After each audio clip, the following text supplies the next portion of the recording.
Grande abraço para você que acompanha o canal Orlando Batista Esportes, caminhando para 2.500 inscritos, e a sua participação, a sua colaboração é fundamental. Deixando o like, fazendo o teu comentário, compartilhando o link com outras pessoas, fazendo a tua inscrição. E aí no ato da tua inscrição você já também ativa o sininho, porque aí você recebe as notificações. Olha, o futebol de Alagoas foi realmente desastroso neste fim de semana. A equipe do Asa, que havia empatado a sua primeira partida contra o 13 em Arapiraca, na primeira fase de mata-mata da Série D do Campeonato Brasileiro, foi a Campina Grande, com a esperança de avançar de fase, mas não jogou nada. Teve um futebol realmente muito fraco, entregou 2 gols de mão beijada para a equipe do 13 e acabou perdendo a partida pelo placar de 3-0. Está eliminada da competição. Agora é planejar a temporada de 2025, quando vai participar da Copa do Brasil, da pré-Copa do Nordeste do Campeonato Alagoano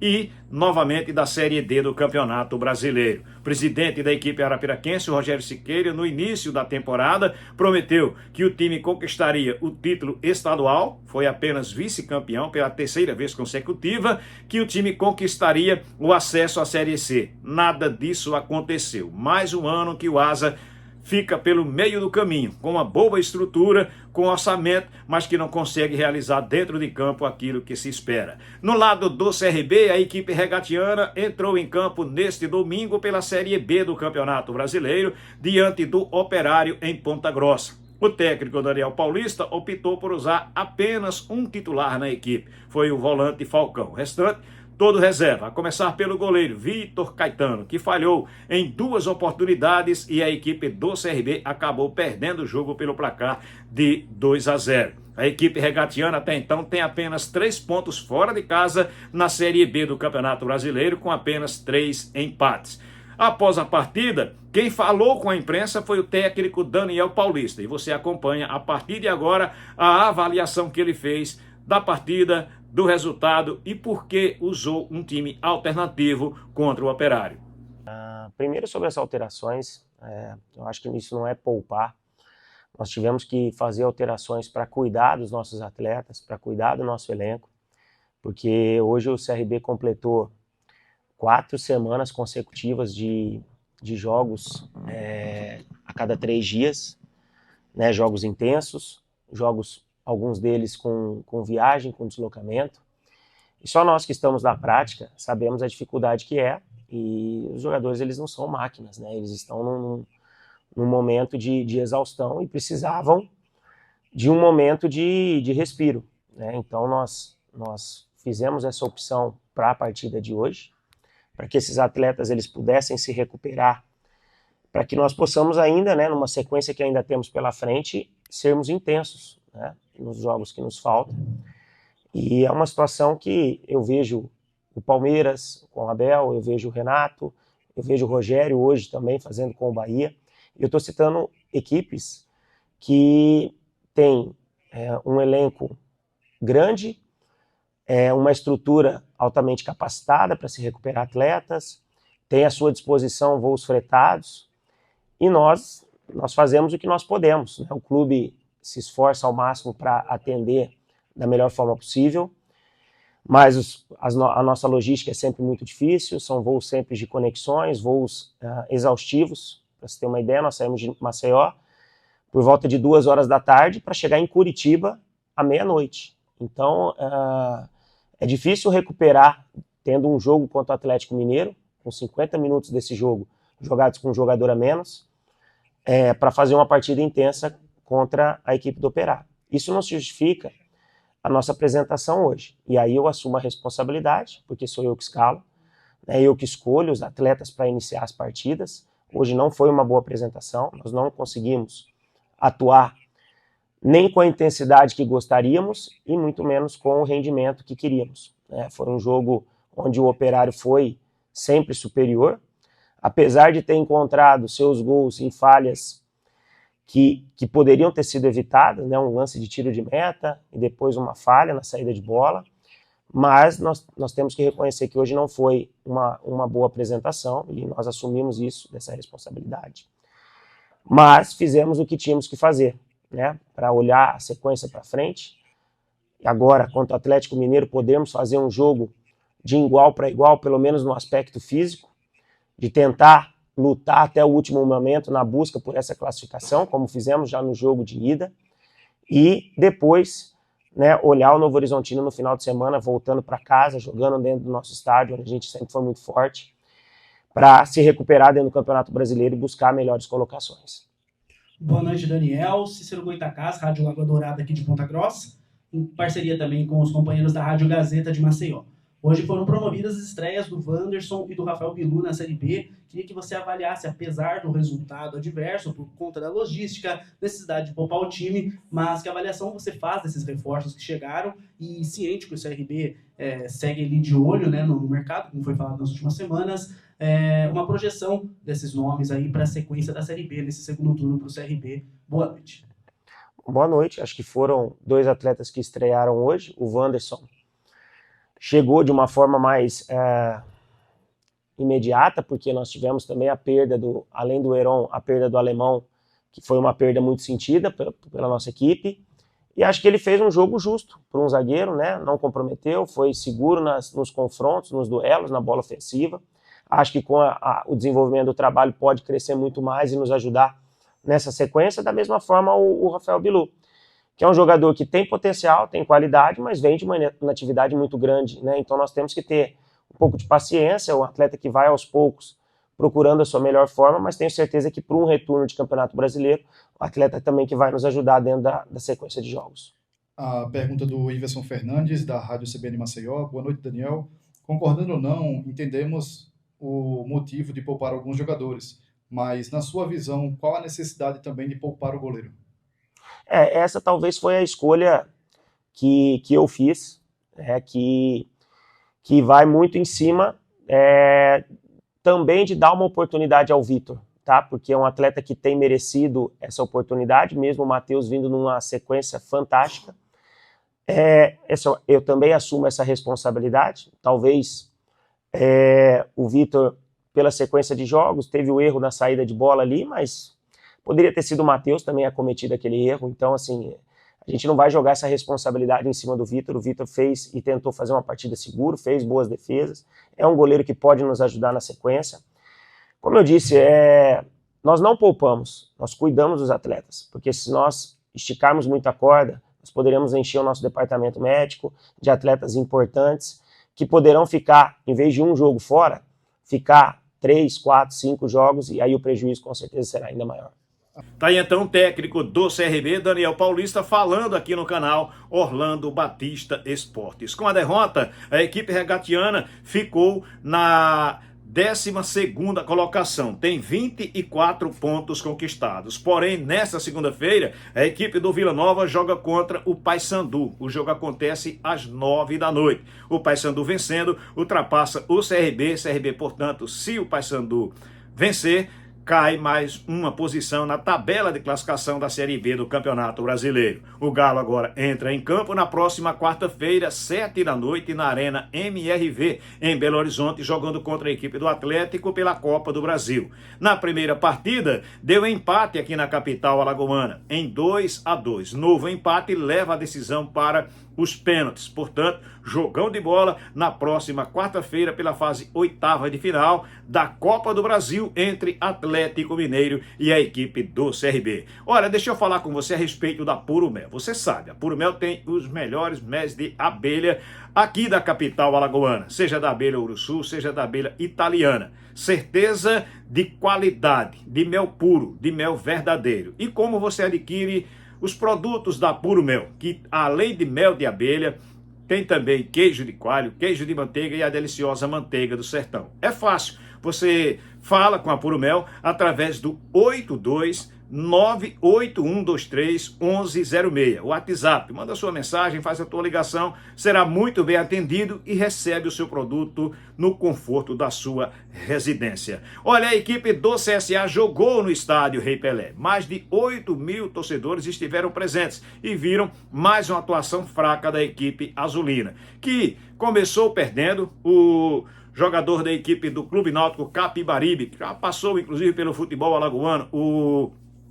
Felipe Ferreira fez 1-0, o CSA foi buscar o empate em 1-1 com a cobrança de falta do lateral esquerdo Roberto, mas aí o Bruno Mezenga acabou fazendo em uma nova falha da zaga do CSA, cobrança de escanteio, teve o rebote e o Bruno Mezenga dentro da pequena área fez o gol, colocando o Timbu na frente 2-1, mas o CSA foi buscar o empate. Na entrada da área, Foguinho bateu muito forte, o goleiro do Náutico deu rebote e por azar bateu no zagueiro Marco Antônio e acabou morrendo no fundo do barbante. Terminou em 2-2. Não foi a pior coisa da noite porque, de qualquer maneira, somou um ponto. Mas o importante para o CSA seria a vitória. Com apenas um ponto conquistado, o CSA vive ali amargando a 15ª colocação, tem apenas um ponto de diferença para quem está dentro da zona de rebaixamento, com 16 pontos conquistados. O time do CSA ainda tem mais 3 partidas na competição para buscar a sua permanência, mas apenas um jogo dentro de casa. No próximo domingo, joga fora de casa contra a equipe do Tombense, que está bem posicionada lá em cima, brigando por classificação. Depois, também fora de casa, joga contra a Aparecidense, que briga pela permanência na Série C, assim como o CSA. E depois joga dentro de casa contra a equipe do Caxias, se despedindo da temporada, se despedindo da Série C do Campeonato Brasileiro nesta temporada de 2024. Após a partida, quem falou com a imprensa foi o técnico Igor Magalhães. Lamentável o que aconteceu, principalmente a final do jogo, né? A gente lamenta até porque nós que ficamos ali na beira do campo, nós tentamos ter um controle, principalmente para algo dessa maneira não vir acontecer, né? Para não desequilibrar principalmente também os atletas, para que todos terminem basicamente lúcido, para não fugir do controle. Agora, trazendo para o jogo, eu acredito que não foi infinitamente melhor que o adversário, né? Nós estamos pecando as situações e elas estão sendo situações decorrentes para nos penalizar. E o adversário, eu acredito que teve 2 situações e fizeram os 2 gols. Eu acredito que no segundo gol deles seria um tiro de meta a nosso favor. E o pênalti, claro, que houve. E aí, infelizmente, hoje nós fomos prejudicados nessa questão. Mas os atletas fizeram um bom jogo, né? Dentro daquilo que a gente tinha combinado, foi várias situações de gol, um pouquinho mais de tranquilidade. A gente poderia ter feito uma melhor escolha para poder finalizar. Igor, boa noite. Como é que você vê essa sequência agora do CSA? Uma sequência pesada, o último jogo dentro de casa, mas você enxerga potencial nessa equipe, como mostrou hoje, para permanecer na Série C e conseguir bons resultados, como se já conseguiu anteriormente? Nós estamos acreditando muito. Por quê? Por causa do nível de performance, né?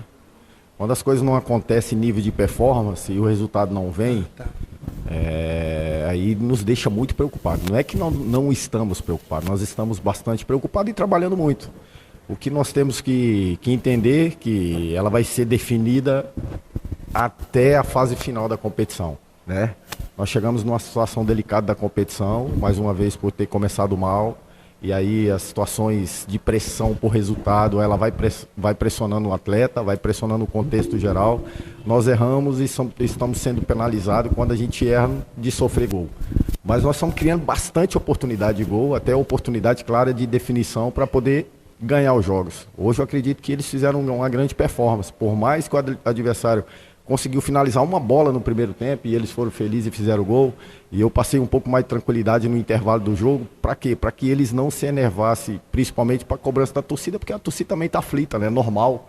O clube passando por uma situação como essa, né? O torcedor fica ansioso para que as coisas aconteçam. Nós empatamos o jogo, criamos possibilidade numa bola conduzida pelo Foguinho. Ele deu um passe muito claro para o Vitor tentou achar para dentro e o goleiro foi feliz na ação. Daqui a pouco o Vitor entrou numa diagonal de facão, nós conseguimos fazer a movimentação, conseguimos finalizar fraco.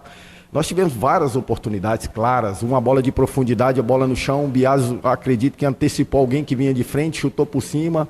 O Richard com 2 oportunidades, com a terceira no segundo tempo, que a bola bateu na trave, acho que na trave de cima do gol. Nós fomos criando. É lógico que o atleta também ele vai se enervando quando o tempo vai passando e você cria uma desvantagem, mas nós somos vivos na competição. Igor, não é que não possa tomar o gol, né? Bola parada ou cruzamento na área, isso não é impossível de acontecer no futebol. Mas o CSA tem sido surpreendido de uma forma excedida, né? É constante isso, tomar o gol, né? Principalmente dessa forma, né? Vocês têm treinado muito esse tipo de situação? Aliás, você deve estar cansado até das perguntas, né? São repetidas às vezes nos treinos que isso acontece? Além dos treinamentos, tem a correção de vídeo, tem a busca da melhora. Como eu falei antes, numa coletiva, nós temos um profissional que cuida dessa bola parada. Felizmente, nós estamos sendo penalizados e nós estamos sofrendo muito com isso. E diretamente ela está influenciando o resultado, né? Porque vai acontecendo com sequência e o adversário também... Faltamos um pouco mais de posição dentro da área. Literalmente, bola parada em posição de espaço, em posição de salto, em posição de atacar a bola, e nós estamos sofrendo. O que nos resta agora, nós vamos lutar até o final, e nós sinalizamos que nós estamos mais do que nunca vivos. Você pega o adversário, todo jogo que termina o jogo, o adversário vem no nosso encontro e fala, poxa, o time de vocês mostrou muita qualidade de jogo, criou muita situação, e infelizmente as coisas estão fugindo do controle e nós somos penalizados. Mais uma vez aconteceu isso, mas nós estamos olhando para frente e nós temos que, já para recuperar esses atletas, já pensar no próximo jogo, porque cada rodada vai diminuir na margem e nós temos que contabilizar a vitória o quanto antes. O final do jogo acabou num tumulto, né? A princípio, o Lula agrediu um jogador do Náutico, mas depois começou aquele empurra-empurra entre as duas delegações, a delegação do Náutico e a delegação azulina. O que é que aconteceu? Alguém também foi agredido por parte da equipe do Náutico? Falando dos jogadores do CSA, como foi esse bate-boca aí no meio dessa confusão toda? Não. Infelizmente, o fato foi bem grave, mas ele aconteceu por um ato irresponsável de quem estava fora do jogo. Os atletas não tem nada a ver com isso. O que houve foi tentando os atletas dentro do campo e principalmente os bancos tentar afastar todo mundo, tentar trazer o time do Náutico para dentro do campo, porque o torcedor ele foi inflamado pela situação e com certeza o torcedor inflamado ele tem sempre a ação de defender o seu próprio clube. Mas, graças a Deus, depois desse empurra-empurra, é lógico que alguém exagera, fica a flor da pele, o jogo foi a flor da pele para as duas equipes, o Náutico tinha as pretensões de resultado de vitória, eles estavam com a vantagem, nós conseguimos empatar o jogo, fica todo mundo a flor da pele, mas os jogadores que estavam, o nosso banco e o banco do Náutico foi muito responsável, tentando tirar todo mundo para afastar desse tumulto todo, e graças a Deus não aconteceu nada mais grave, mas a gente lamenta muito. Tá aí então o técnico Igor Magalhães da equipe do CSA falando aqui no canal Orlando Batista Esportes. Lembrando que o CSA pode até perder 2 posições ao término desta rodada, que acontece nesta segunda-feira. Tem a equipe do Remo jogando contra a Aparecidense. A Aparecidense tem 15 pontos vencendo, ultrapassa o CSA, empatando também ultrapassa, vai a 16 pontos. E no critério de desempate tem vantagem sobre o CSA, de menos 6 gols da equipe do Aparecidense contra menos 7 gols da equipe do CSA. Outra partida também interessa a equipe do Azulão do Povão, é que a equipe do Ferroviário em casa recebe o Sampaio Correia. Qualquer uma das equipes vencendo ultrapassa a equipe azulina. Aí então o CSA resta somente secar essas equipes para que os resultados sejam favoráveis ao time do Motange. Lembrando que após a partida no estádio Repelé, na realidade, no finalzinho da partida, aconteceu uma briga grande entre gandulas, jogadores do Clube Náutico Capibaribe, jogadores da equipe do CSA contra jogadores do Clube Náutico. Olha, realmente uma baderna que você está acompanhando exatamente aqui. A gente espera que isso não traga nada de negativo para o CSA, que não perca mando de campo, porque seria ainda pior para o time azulino nesta temporada. Quem falou com a imprensa, quem falou com o companheiro Warner Oliveira após a partida foi o gerente de futebol, o Luciano Lessa, alegando que o time foi prejudicado pela arbitragem, não só na partida contra o Náutico, mas em outras partidas, que a Federação Alagoana de Futebol tem que tomar alguma atitude, inclusive em relação ao delegado do jogo, um dos delegados, o Rodrigo Lu, que segundo o Luciano Lessa tem prejudicado a equipe azulina porque não tem usado os mesmos critérios de, por exemplo, de poder andar ali no entorno do gramado, enfim, tem um protocolo para a equipe visitante e tem um protocolo totalmente blindado para a equipe do CSA. Essa afirmação também foi feita pelo executivo de futebol, o Carlos Bonatelli. Também alegou que o Rodrigo Lu tem um comportamento totalmente diferente de restrições em relação à equipe azulina, coisa que não acontece com as equipes adversárias do CSA. Até citou um exemplo, disse que, por exemplo, os jogadores e comissão técnica da equipe do Atlético Mineiro no jogo contra o CRB tinham mais liberdade do que a equipe do CSA. Enfim, são acusações feitas, cabe a quem foi citado, de repente procurar sua defesa, mas essa aí foi a situação feita pelo CSA. Eu, pelo menos, entendo que foi tirado o foco do péssimo resultado do CSA dentro de casa para citar coisa que, pelo menos no meu entendimento, não tem nada a ver. Se tem, constata, faz a denúncia, até porque tudo hoje é muito filmado, principalmente quando se trata de partida de futebol. Então as imagens devem mostrar ou não isso que foi dito pelos dirigentes da equipe azulina. Deixa eu abraçar você que esteve conosco do início ao fim do vídeo. Olha, não esquece de deixar o teu like, de fazer o teu comentário, de compartilhar o link com outras pessoas e de fazer a tua inscrição. Na hora de fazer a tua inscrição, você também ativa o sininho, porque assim você recebe as notificações. Valeu? Grande abraço para todos, fiquem com Deus.